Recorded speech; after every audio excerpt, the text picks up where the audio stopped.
వి news Telangana news కి స్వాగతం. సామాజిక న్యాయానికి ఆద్యుడు వెణితెల రారాజు, మాజీ ముఖ్యమంత్రి, టీడీపీ వ్యవస్థాపక అధ్యక్షుడు నందమూరి తారక రామారావు 29వ వర్ధంతిని శనివారం ఉస్మానియా విశ్వవిద్యాలయం ఆర్ట్స్ కళాశాల ఎదుట చంద్రబాబు నాయుడు ఫ్యాన్స్ అసోసియేషన్ అధ్యక్షుడు పిహెచ్డి స్టూడెంట్ తలారి శ్రీనివాసరావు ఆధ్వర్యంలో ఘనంగా నిర్వహించారు. ఈ సందర్భంగా ఆయన చిత్రపటానికి పూలమాలలు వేసి నివాళులర్పించారు. నిమ్న వర్గాలకు, యువకులు, రాజకీయాలకు అవకాశాలు కల్పించిన గొప్ప రాజనీతిజ్ఞుడు అంటూ కొనియాడారు. పటేల్ పట్వారీ వ్యవస్థను రద్దు చేసి ₹2 కిలో బియ్యం, పేద విద్యార్థులకు ఉచిత మధ్యాహ్న భోజన పథకం తీసుకొచ్చిన సంక్షేమ స్వప్నికుడు అన్నారు. ఈ కార్యక్రమంలో ఓయూ ఓబీసీ స్టూడెంట్స్ అసోసియేషన్ అధ్యక్షుడు బి మహేష్, రాము, సాయి, సింధు, వినయ్, బి మహేష్, ప్రశాంత్, ప్రాణిత్, తాన్వేష్, విష్ణు, మహేష్, రాకేష్ పాల్గొన్నారు. స్వర్గాదపి గరియసి అనే సైనికుడు పాటని, భూమి తల్లి పాటని గొప్పగా వర్ణించిండు అన్న నందమూరి తారక రామారావు.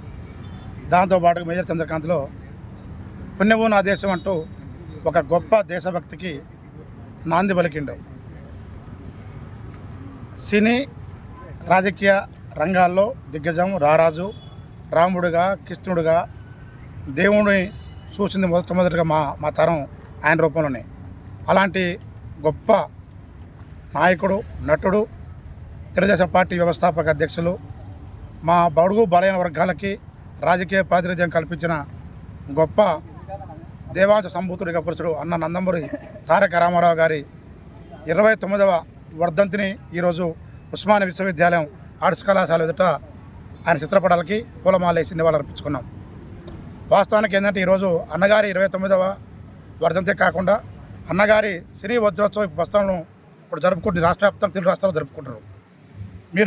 మనం ప్రధానంగా గమనించాల్సింది ఏంటంటే తెలుగు రాష్ట్రాల్లో తెలుగుదేశం పార్టీని స్థాపించిన ఈ తెలంగాణ గడ్డ మీద పుట్టింది తెలుగుదేశం పార్టీ.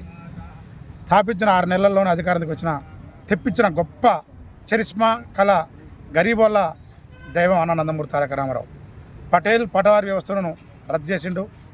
అలాగే కిలో ₹2 బియ్యం పెట్టిండు. అలాంటి అనేక సంక్షేమ కార్యక్రమాలు పెట్టి ప్రజలకి దగ్గరైన గొప్ప వ్యక్తి అన్న నందమూరి తారక రామారావు గారు. మరి అలాంటి వ్యక్తిని ఈరోజు స్మరించుకోవడం అదృష్టంగా భావిస్తూ అన్నగారికి కేంద్ర ప్రభుత్వం, నరేంద్ర మోడీ గారి నాయకత్వంలోని కేంద్ర ప్రభుత్వం స్పందించి జాప్యం చేయకుండా అన్నగారికి వెంటనే భారతరత్న అవార్డును ప్రకటించాలని చెప్పి కోరుకుంటున్నాం. అలాగే ఈరోజు మీరు చూస్తే తెలుగుదేశం పార్టీ కూడా రాష్ట్ర వ్యాప్తంగా ఏ ప్రాంతీయ పార్టీ సాధించకుండా కేవలం 4 రోజుల సభ్యత్వ నమోదుల గడువులో కోటి సభ్యత్వాలను పూర్తి చేసుకొని రికార్డు సృష్టించిన పార్టీ తెలుగుదేశం పార్టీ.